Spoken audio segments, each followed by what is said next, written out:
ايه مزة وعدى قد ايه من الدرس؟ نص ساعة. طب يلا نروح زمان الامتحان خلص، يلا بينا. ايه يا حبيبتي؟ درس خصوصي؟ اديكي درس خصوصي. لا ما تقلقيش هتنجحي. كلنا هننجح لا ما تقلقيش. طب سلام دلوقتي. يا استاذ بدأت الدرس. طب ليه؟ الدرس خالص. معلش والله يا استاذ كان علينا دروس كتير واتأخرنا صح؟ طبعا تروحوا درس غيري وانا اللي قلنا. خلاص والله معلش هنيجي الحصة الجاية. خلاص مش هديكوا الامتحان الحصه دي عشان انتوا اتنين، تعالوا الحصه الجايه مع اصحابكم اديكوا الامتحان لوحدكم. ايه ده الدرس خلص؟ طب تعالوا انتوا الثلاثه تعالوا اديكوا الحصه. انت مبتسم ليه؟ مفروض حاجه في الانسان مصر عرفت ولا واحد حاسس نفسه على صوت الانسان خوف اتراكوا الانجليز والمماليك انجليزي ولا عربي؟ اتراك ولا مسوكين الاتراك رغبوا فيه. هل سيطر على حكم مصر وحضرتك المواقف القضاء عليه؟ شاطر. وانت ايه مش فاهم عليه النهارده؟ يعني هم عامل لك شير ولايك يعني ولا ايه؟ حد فيكم ضحك يا ولد؟ لا عادي لو حد فيكم ضحك يا سامح ما فيش حاجه. ولا نطلع بره انت مبوظ الدرس. يعني اساس الواد ده بيقول افيهات من بدري والافيه بتاعي اللي هيبوظ الدرس. خلاص جاوب على السؤال ده. عارف الاجابه يلا. حضرتك بقى كان هتكلم الاتراك رغبوا في ايه؟ على السيطرة على حكم مصر. ثواني. الصوت ده أنا لسه شارب حجر شيشة تقول ايه يلا؟ كمل. ومحاربة المماليك والقضاء عليه. على فكرة يا أستاذ مراتك جامدة. تقول ايه يلا؟ والله ما انا هو اللي بيتكلم. بتقول ايه؟ والانجليز طبعا في احتلال مواقع على وادي النيل وشواطئ البحر الاحمر المتوسط لتامين طريق مواصلات للهند.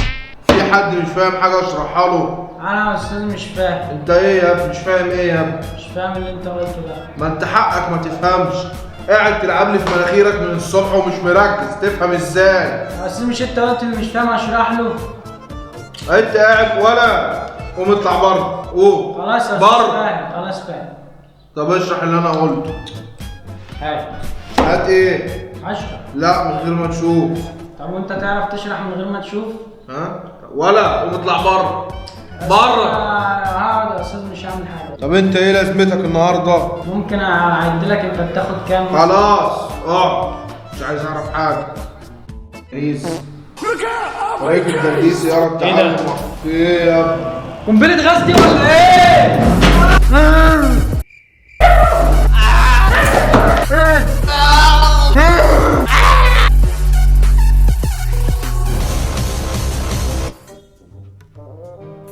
بابا انا عايز اخد درس خصوصي يا بابا. الله يرحم. انا زمان كنت بذاكر على لمبة الجاز اما كنت تذاكر الصبح. خلي بالك منه بقى يا استاذ عشان الفلوس اللي بدلك دي لو حوشتها كنت جبت عربية والله. هتذلني ولا ايه؟ لا بس راي ربنا يعني عشان ايه ما تشيلكش نفس العربية وانت مروح البيت. يا ساتر يا رب. او افتكر نفس الرب ده بقى وانت بتعلم الواد. ما خلاص يا عم انت مفكرني يا اينشتاين. انت كل اللي دافعه 500 جنيه بس. طب عايز كام؟ 1000 ولا 2 يا ده بيستظرف. معلش يا بابا مدرس وليه احترامه برضه. مش عاجبه 500 جنيه ده يصيف على قفاني. يا نهار اسود. طب على فكرة بقى ابوك ما ادانيش غير 50 جنيه وقال لي الباقي كمان يومين. امال بتذل الراجل ليه؟ ده شارب ب 200 جنيه عصير لغايه دلوقتي. تقولش قاعد في كوفي شوب. لا انا ماشي يا مستر. طب هات ال 50 جنيه ما تقلقش انا هديك درس. زي ما انتوا عارفين ان اي فيديو بيتعمل من الادب والاحترام انك تعمل اشتراك بعد ما تسمع الفيديو عشان تسمع كل الفيديوهات الجايه.